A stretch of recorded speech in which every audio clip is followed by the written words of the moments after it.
मंत्री तलसानी श्रीनिवास यादव ने कहा है कि सीएम केसीआर के निर्देश पर गांधी जी की फिल्में सभी थिएटरों में देशभक्ति के प्रति हर एक को जागरूक करने के इरादे से सभी को मुफ्त में दिखाई जा रही है। भारत स्वतंत्र वज्रोत्सव के अंतर्गत मंत्री तलसानी ने स्थानीय विधायक दानम नागेंद्र और विद्या शाखा फिल्म विकास निगम के अधिकारियों के साथ प्रसाद आईमैक्स में गांधी जी की फिल्म देखी। उन्होंने कहा है कि ये कार्यक्रम फिल्म उद्योग के साथ तेलंगाना सरकार के तत्वावधान में जारी किया गया है। तलसानी ने कहा है कि बच्चे इन फिल्मों को उत्साह से देख रहे हैं। उन्होंने सभी से आजादी दिलाने वाले महापुरुषों के बलिदान को याद करने का आह्वान किया है।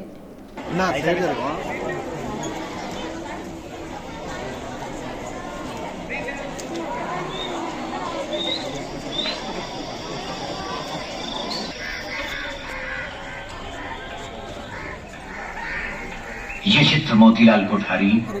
भाजपा प्रदेश अध्यक्ष बंडी संजय ने कहा है कि केंद्र सरकार द्वारा आजादी का अमृत महोत्सव के अंतर्गत देश भर में हर घर तिरंगा का विशेष अभियान चलाया जा रहा है। भारत छोड़ो दिवस के उपलक्ष्य में चोटुपल में महात्मा गांधी के चित्रपट पर पुष्पार्पण कर श्रद्धांजलि दी गई। बंडी संजय और डीके अरुणा ने सभी को राष्ट्रीय ध्वज की महानता से अवगत कराया। वहीं इस महीने की 13 तारीख को सभी लोगों को अपने अपने घर पर राष्ट्रीय ध्वज फहराने की अपील की है। अरुणा ने लोगों से कहा है कि वे 14 तारीख को संबंधित क्षेत्रों में देशभक्तों की प्रतिमाओं की सफाई करें। उन्होंने देश को 3 भागों में बांटने वाली पार्टी के रूप में कांग्रेस की आलोचना की है। बंडी संजय ने टिप्पणी की है कि स्वतंत्रता एक परिवार के साथ नहीं आई, बल्कि यह स्वतंत्रता कई वीर जवानों के बलिदानों का परिणाम है। कांग्रेस सांसद उत्तम कुमार रेड्डी ने कहा है कि बंजर भूमि के मुद्दे पर टीआरएस सरकार मनमर्जी कर रही है। उन्होंने कहा है कि आदिवासी निकायों को ग्राम पंचायत में तब्दील करने के बाद भी सुविधाएं नहीं दी जा रही है। उन्होंने चिंता व्यक्त करते हुए कहा है कि सरकारी संस्थानों की बिक्री के कारण आदिवासियों और दलितों के साथ अन्याय हो रहा है। कॉर्पोरेटर सामला हेमा ने वारसीगुड़ा क्षेत्र का दौरा किया। मीना बेकर लाइन में मिट्टी के ढेर स्थानीय लोगों के लिए परेशानी का सबब बन गए हैं। स्थानीय लोगों ने इसकी शिकायत कॉर्पोरेटर सामला हेमा से की है। कॉर्पोरेटर ने समस्या की जानकारी लेने हेतु शीघ्र वहां पहुंचकर मिट्टी के ढेर देखा और संबंधित अधिकारियों से बात कर तत्काल हटाने का आदेश दिया। इसके अलावा उन्होंने स्थानीय लोगों से रूबरू होते हुए उनकी समस्याओं की जानकारी ली। कॉर्पोरेटर ने कहा है कि अगर कोई समस्या उभर आती है तो उनके संज्ञान में लाई जाए। इस समय कॉर्पोरेटर के साथ टीआरएस नेता राम और अन्य उपस्थित थे। राखी त्योहार के अवसर पर ताज कृष्णा होटल में सूत्र फैशन प्रदर्शनी का आयोजन किया गया है। आयोजकों ने बताया है कि यह प्रदर्शनी इस महीने की आज भी जारी रहेगी। प्रदर्शनी में creative fashion wear, lifestyle designer wear, jewellery और एक्सेसरीज प्रदर्शित की जा रही है। उन्होंने स्पष्ट किया है कि सूत्र राखी स्पेशल फैशन और लाइफस्टाइल एक्सक्लूसिव प्रदर्शनी पेश कर रहे हैं। सूत्र के मुख्य आयोजक मोनिका माधन व उमेश माधन ने कहा है कि सूत्र में राखी उत्सव के अंतर्गत रचनात्मक जीवन शैली व फैशन विशेष शो का आयोजन किया जा रहा है।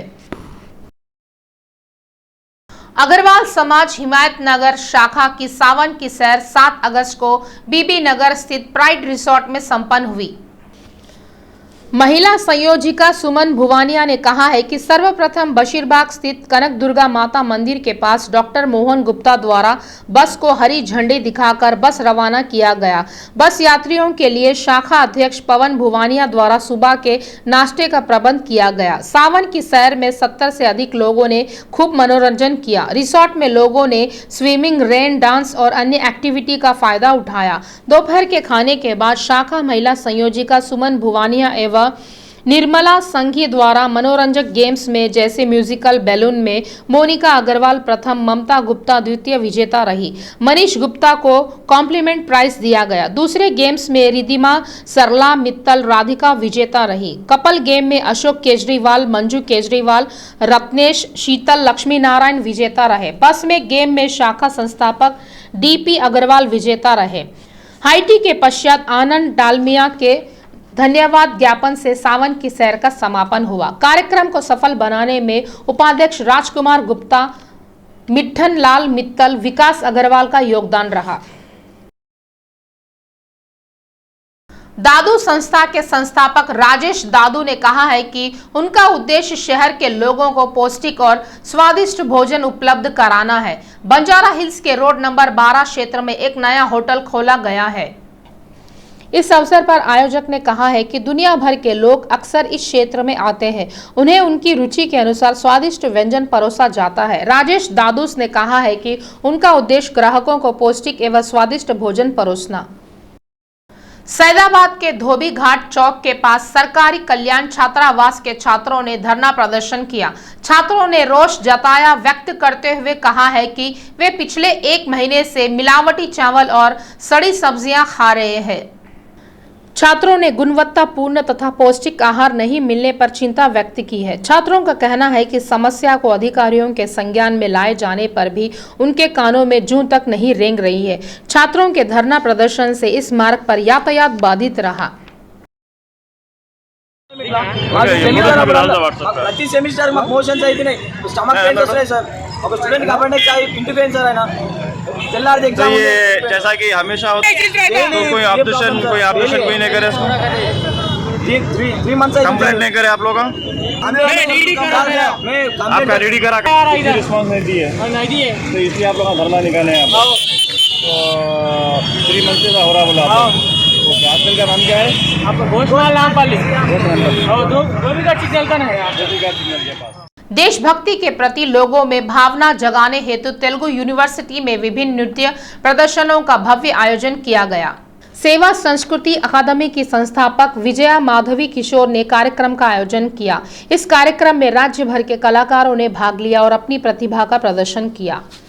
वाईएसआर तेलंगाना पार्टी अध्यक्ष वाईएस शर्मिला ने विकाराबाद जिले के गोंडकल क्षेत्र का दौरा किया। इस मौके पर उन्होंने रेवंत रेड्डी और केटीआर की आलोचना की। उन्होंने टिप्पणी की है कि कोंडागल के लोगों ने वोटिंग के दौरान वोट के बदले नोट मामले में पकड़े गए रेवंत रेड्डी को हराया और उन्हें मुंह नहीं दिखाने का काबिल बना दिया। उन्होंने ऐसे फेसलेस व्यक्ति को पार्टी में शामिल कर लेने और राज्य का पार्टी अध्यक्ष बनाने पर कांग्रेस की आलोचना की। उन्होंने पूछा है कि जो व्यक्ति गोंडकल में नहीं जीत सका वह राज्य में क्या जीत सकेगा। शर्मिला ने कहा है कि गोंडकल को एक चोर से बचाया गया तो दूसरे चोर के हाथ लग गया है। उन्होंने आरोप लगाया है कि अब टीआरएस का विधायक चोर है, अवैध भूमि पर कब्जा कर पैसे कमाने के अलावा कुछ नहीं करता है। इस दौरान हरीश राव ने सिद्दीपेट में कहा था कि वे गोंडकल का स्वर्ण तेलंगाना की तर्ज पर विकास करेंगे। क्या यही विकास है? साथ ही उन्होंने कहा है कि गोसकी में एक बस डिपो बनाएंगे। क्या बनाया डिपो? जबकि मिस्टर केसीआर ने क्या कहा था, अगर टीआरएस उम्मीदवार यहां से जीतता है तो वे गोंडकल को दत्तक लेंगे और उसका सिरसिल्ला की तर्ज पर विकास करेंगे। क्या उन्होंने दत्तक लिया, विकास किया? शर्मिला ने कहा है कि अगर आदमी के पैरों में चोट लग जाती है तो उसका दिमाग काम नहीं करता, उसे एक भी शब्द याद नहीं रहता, इसीलिए आज गोंडकल की यह स्थिति बनी है। हैदराबाद मौसम विज्ञान केंद्र ने चेतावनी दी है कि तेलंगाना में 2 और दिनों तक भारी बारिश होने की संभावना है।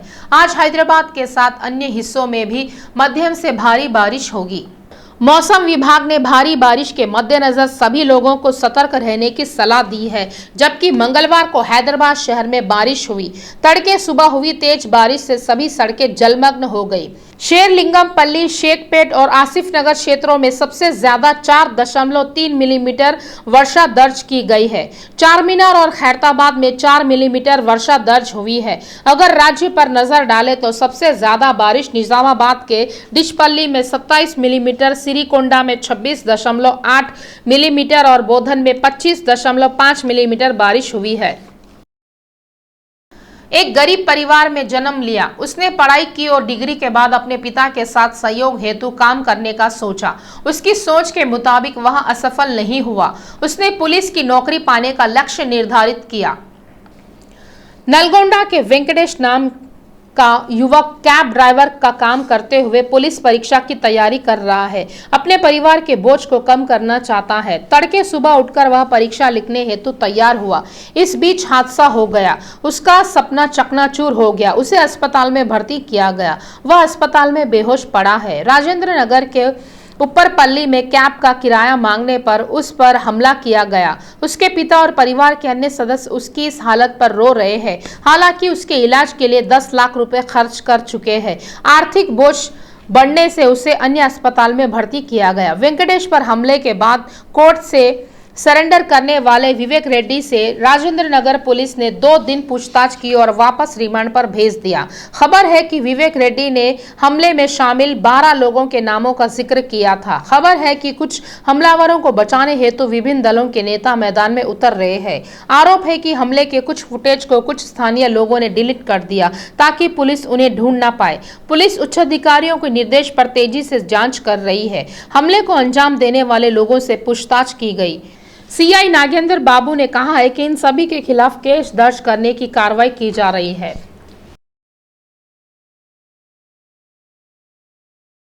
तेलंगाना में रोजाना कोरोना मामलों की संख्या में और कमी आई है। पिछले 24 घंटे में 31,629 सैंपल की जांच की गई और 494 लोग पॉजिटिव पाए गए। हैदराबाद में 223, मेडचल मल्काजगिरी जिले में 36 और रंगारेड्डी जिले में 34 मामले सामने आए हैं। वहीं 1054 लोग कोरोना से ठीक हो चुके हैं। कोई नई कोरोना मौत दर्ज नहीं की गई है।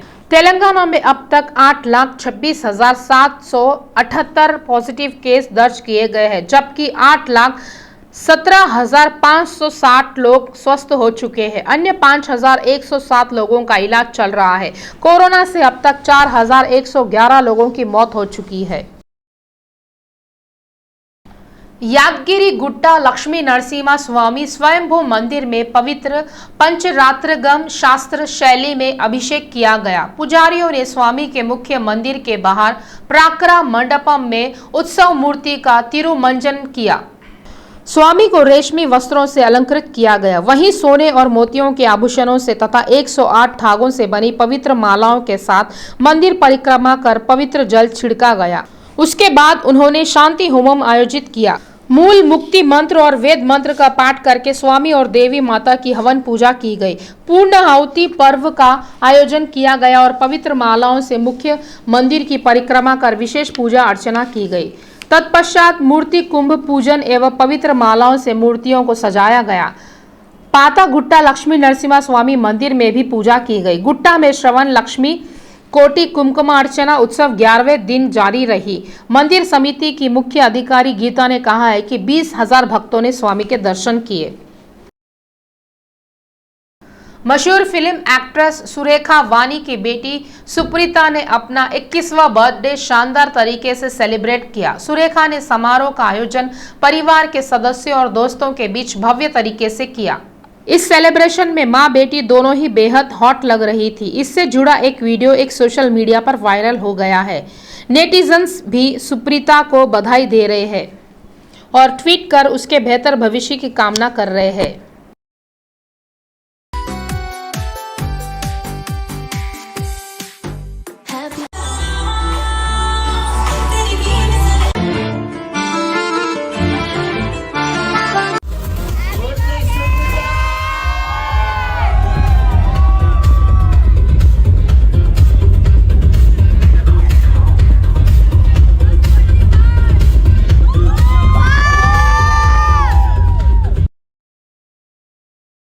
और गोल्ड मेडल जीत लिया है। सिंधु ने आखिरकार राष्ट्रमंडल खेलों का एकल स्वर्ण पदक जीत लिया है। यह जो उनके कैरियर का मुख्य लक्ष्य रहा है। सिंधु ने इस महीने की 8 तारीख को हुए फाइनल में कनाडा की मिशेल ली को सीधे गेम में 21-15, 21-13 से हराया। सिंधु ने इस महीने की 8 तारीख को हुए फाइनल में कनाडा की मिशेल ली को सीधे गेम में 21-15, 21-13 से हराया। पुरुष एकल फाइनल में 10वीं रैंकिंग के लक्ष्य सेन ने इंग्लैंड के जे यांग पर 19-21, 21-9, 21-6 से रोमांचक जीत हासिल की। हालांकि वह पहला गेम हार गया, लेकिन उसने पहले ही प्रयास में अगले 2 गेम में अजय प्रदर्शन के साथ स्वर्ण पदक जीता। दूसरी ओर पुरुष युगल में सात्विक साईराज चिराग शेट्टी की जोड़ी ने इंग्लैंड के बेन लेन सीन मेंडी की जोड़ी के खिलाफ 21-15, 21-13 के साथ लगातार गेम जीतकर प्रतियोगिता में अंतिम स्वर्ण जीता। बैडमिंटन के इस संस्करण में कुल मिलाकर भारत को 3 स्वर्ण सहित 6 पदक मिले। श्रीकांत ने मिश्रित टीम स्पर्धा में रजत, श्रीकांत ने पुरुष एकल और पुलेला गायत्री ट्रीसा जाली ने महिला युगल में कांस्य पदक जीता। इस मेगा इवेंट में भारत ने 22 स्वर्ण, 16 रजत और 23 कांस्य के साथ 61 पदक के साथ चौथा स्थान हासिल किया। भारत, जो पिछले संस्करण में तीसरे स्थान पर था, ने 26 स्वर्ण सहित 66 पदक जीते। हालांकि इस बार शूटिंग नहीं होने से भारत का मौका चूका। पिछले 8 साल से हर बार मिशेली के साथ खेलकर जीत हासिल करने वाली सिंधु ने इस बार भी यही नतीजा दोहराया है। फाइनल मुकाबले में सिंधु टखने की चोट से परेशान थी। दर्द सहते हुए भी उसने 2 पदक दिए। शुरुआत में ली ने नेट के करीब खेलकर अंक हासिल करने की कोशिश की। सिंधु ने लेफ्ट साइड स्मैश लगाया और 7-5 से बढ़त बना ली। ब्रेक के बाद 3 अंक के बाद हैदराबाद ने अपनी बढ़त 14-18 कर ली। इस समय के दौरान मिशेली ने 4 हैंड ट्रॉप शॉट और लगातार 2 बैक हैंड विजेताओं के साथ 14-17 से प्रतियोगिता में प्रवेश करने की कोशिश की, लेकिन सिंधु ने उन्हें कोई मौका नहीं दिया और बॉडी स्मैश से मैच जीत लिया। दूसरे गेम की शुरुआत 4-2 की बढ़त के साथ करने वाली इंडिया स्टार ने ब्रेक टाइम पर 11-6 की बढ़त बना ली। भारत के दिग्गज पेडलर अचंटा शरद कमल ने 40 साल की उम्र में भी अपना सर्वश्रेष्ठ प्रदर्शन किया। उम्र सिर्फ एक संख्या है। अचंटा कहते हैं कि वह पहले ही पुरुष टीम स्पर्धा में अकुला श्रीजा के साथ मिश्रित और रजत के साथ युगल में सत्यान के साथ स्वर्ण जीत चुके हैं और उन्होंने एकल में भी स्वर्ण जीतकर यह साबित कर दिया है कि वह इस खेल में अजेय रहे।